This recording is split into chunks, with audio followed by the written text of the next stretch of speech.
Good afternoon. Welcome to the presentation on enhancing emotional control. My name is Becky Anderson. I am a sport performance consultant. And today we're going to be talking about the emotions you feel when you're playing or before you're playing. And we're going to talk about how you can use them to help you perform better. Real quick, we're going to overview the presentation. We're going to discuss emotions that you feel when you perform, talk about what the goal is, the purpose of enhancing your emotional control during performance, the tools you can use, and how you can use those tools when you perform. And then we're going to go over some scenarios and have an interactive discussion about that and apply what we've learned so far.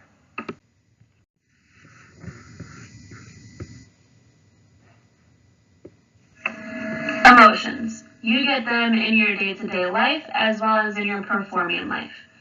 Emotions have a wide variety. We have happy, sad, angry, frustrated, scared, nervous. There's a wide range of emotions you can have and also feel, you can feel multiple emotions at one time. These emotions can impact your performance positively or negatively depending on you. How are you going to choose to react? What control are you going to take over those emotions? And all these emotions, they can impact yourself. They impact you physiologically, cognitively, affectively, and behaviorally. Physiologically, how is your body reacting to it? Is your voice strong and confident? Are you going to take charge of it? Are you timid and scared and your voice shaking? Are you cold? Are you stiff? Are your hands shaking? Are your hands clammy? Is your heart beating really fast? Are you sweating? Are you blushing? So that's physiologically. Cognitively, effectively is where are you focusing? Where is your attention?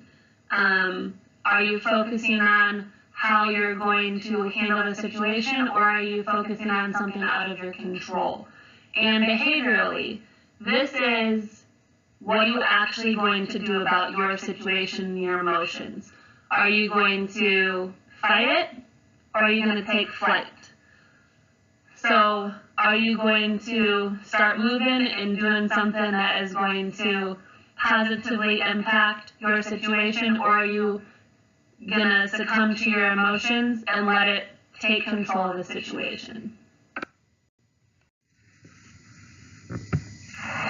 Alright, the goal. Ultimately, we want you to use your emotions effectively, whether that is channeling those emotions and using them, or letting those emotions go and moving past them. Once you have that emotional control, that leads to enhanced and better outcomes of your performances. And my goal as a sport performance consultant, I want to help you figure out how you can use those emotions and enhance your performance. I want to come alongside you and give you support and encouragement to get you there.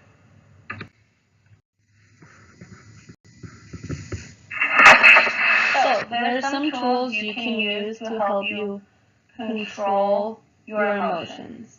There's relaxation, self-talk, imagery, like visualization, goal setting, and concentration. So just going over briefly some of them. Relaxation, that includes deep breathing, body scans, muscle relaxation, and mindfulness. So this is really helping your body get rid of your anxiety and your tension. You want to lessen the sympathetic nervous system response. You want to lessen that tension. So instead of fleeing, you want to be able to stay there and fight and have your body ready to go. You want to shift your focus from that anxiety to the mindfulness in what you are currently going to do. And self-talk, that can help you get your mind thinking about acting. So use positive affirmations, reframe the situation so you can act on it, so it's something positive, so you are acting on what you can control, whether that's through cues that help you, or thought stoppage. You really want to make sure that this self-talk, you reframe from the negative to the positive, and that this is really going to just reaffirm your abilities that you can do this. And imagery. You can use this before you perform, or maybe, for example, before you step up to the free throw line, you visualize yourself making the free throw like you did in a previous game. So you can recall positive experiences and build off those. Or if this is, after a game or before a game, replay a situation and you play it out how you want it to happen. You fix a mistake that occurred and you correct it. When you visualize or use imagery, you want to make sure you're including the senses. You want to visually see it. You can hear what is going on in the setting. What are emotions you're feeling? What are, textures, the basketball, the volleyball, the pounding of your feet on the surface. You want to engage all your senses and make it as real as possible. So when you're in that situation, you feel like you've done it before and you're confident in yourself. And you will know what you're supposed to be feeling and how you can handle those emotions. Goal setting is to help you stay focused on the present and help you keep focus of what is in your control. You want to do process goals. So, instead of feeling the pressure of the anxiety and the tension of the emotions of winning the game or winning the championship, focus on the present and focus on the now. So, you can focus on what specifically is happening in that game. Concentration. This is pulling everything, the four previous tools, all together and being present. So being able to concentrate and know, all right, I'm anxious and I'm tense right now. I'm going to use this self-talk to get my mind right. Or, hey, my chest is really tight, I'm struggling to breathe. I'm going to do a couple deep breaths and be able to continue on and control my emotions and play better. So those are a couple of the tools that you can use.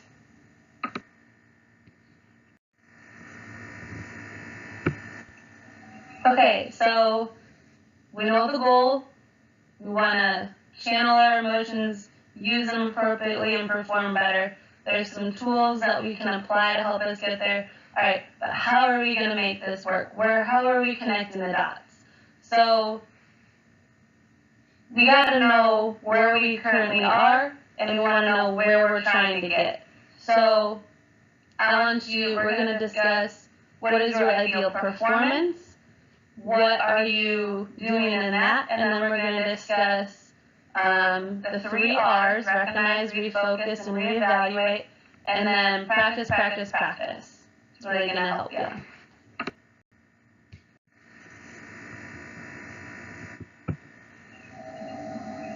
What is your ideal performance?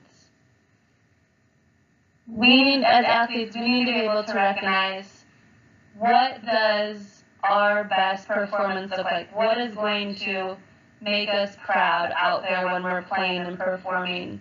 So once we know what that is, and yes, it can always be changing and growing and developing as you change as a performer yourself, but we want to have this idea so that when we are out there performing, you're able to recognize this is not the ideal. How can I get back on track? All right, so we want to have a path to kind of follow and be able to recognize when we've gotten off the path and how we can get back on it. So I want you to think about, what does your ideal performance look like? What does it feel like? What are you doing? What are you thinking? How are you interacting with others? What are you saying? What's happening around you? What is the crowd doing? So I really want you to think about what does it look like for yourself out there? What is your role? What are the skills you're using? And specifically, how are you performing? Are you, your movements, are they fluid? You're thinking positively to yourself. We want to really get as detailed and specific as you can. And, the more you think about it, the more you can add on and get specific. But right now, I just want you to think, what is your ideal performance?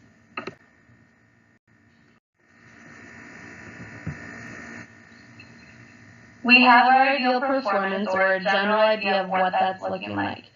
As you continue on to think about it and invest more time in it, you'll get more specific.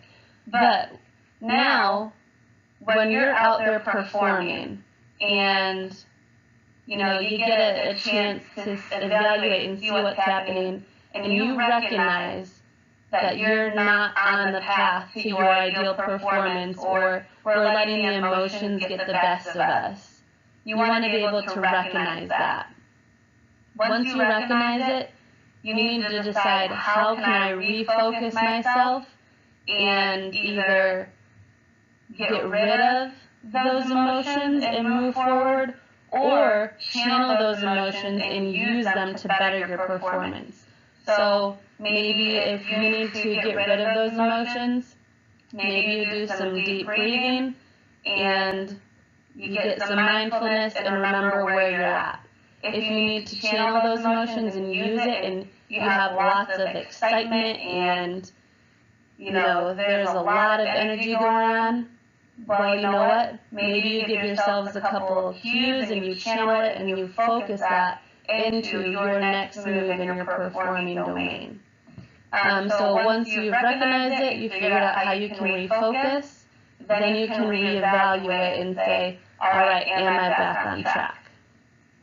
Now, I know there's not always time in performing where you get to think about lots of things, but you need to know your sport. So if you're playing basketball, maybe there's during a free throw, when you're standing there and the person's shooting, maybe you have 5 seconds to think, all right, how am I doing? Or when you get subbed out to the bench, that's a good time to maybe evaluate or recognize what's happening and what's going on. So, as you think about your sport and yourself, you'll recognize these habits and these patterns. But we really want to remember and apply, recognize, refocus, and reevaluate. And that's really going to help us channel those emotions and use them or dispose of them.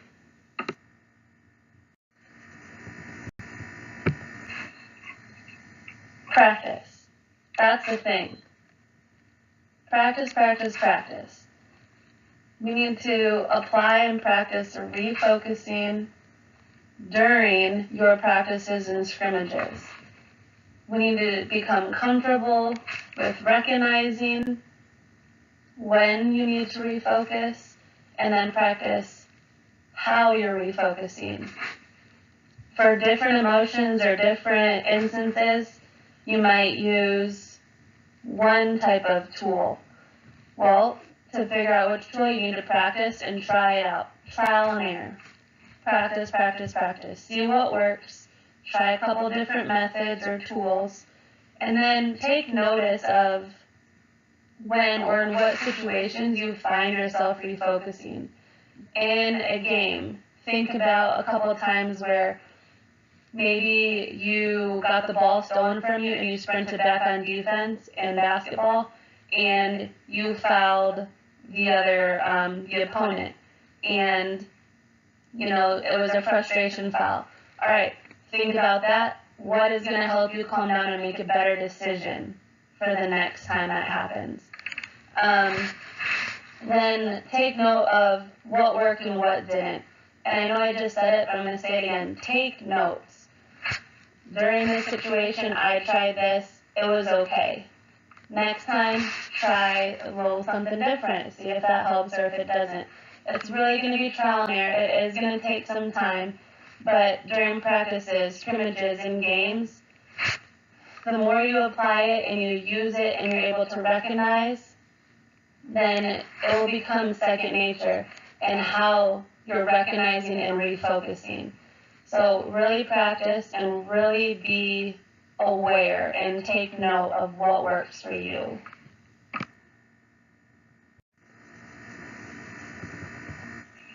Scenario time.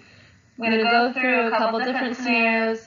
I want you to think what type of refocusing for emotions this athlete would need, what would you do, or just, I just want you to get this train of thought now. So it might not necessarily be what you end up doing, but I just want you to think, if this situation were to happen to me, how could you refocus and channel the emotions and have emotional control so you can perform better? What would you do? So in this first one, this is a basketball game. It's the final 4 seconds of the game. Your team is down 2 points, drove in for a layup, got fouled, missed the basket. So you have 2 free throws to shoot. You have a chance to tie or win the game. A lot of pressure on here. What would you do? Think to yourself, what would you do to help yourself perform and make these free throws? Think to yourself about that.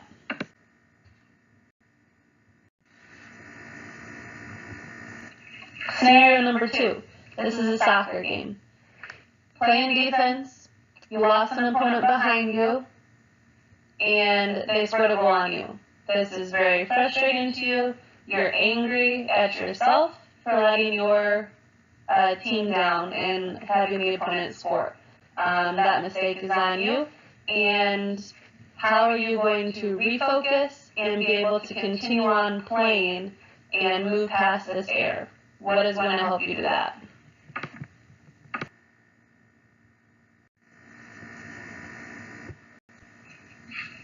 Scenario number 3, this is a volleyball match. The opposing team goes on a 6-point streak, and they are very enthusiastic. They are cheering louder and louder, and this is just breaking your team's morale. What are you going to do? Their cheers are going to continue to go each time they score. And that is going to be something that is going to keep bothering you. How are you going to block that out, and how are you going to get rid of that annoyance and that, that annoyance of their cheering? How are you going to channel that emotion and get rid of it, or use it to perform better?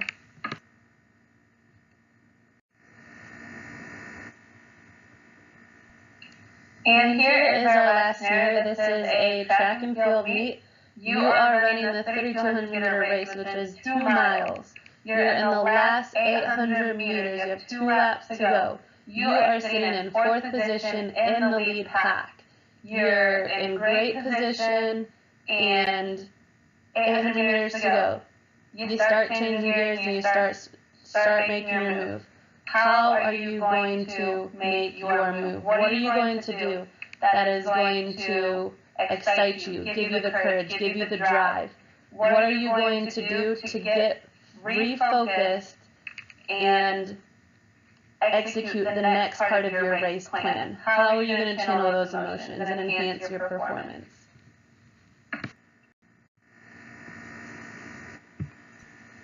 Emotional control. Wrapping it up. The goal is to have emotional control and enhance your performance. We want to view emotional control as another aspect of your sport that you can control, that you can practice, and that you can get better at. Just as like you're going to practice a skill in soccer or in volleyball. Emotional control is a skill that you can practice for your sport that will help you perform better and be your best. So we want to remember to recognize, refocus, and reevaluate. I wish you the best in your future performances. If you need to get a hold of me or like to talk about this further, my contact information is at the bottom. Thank you.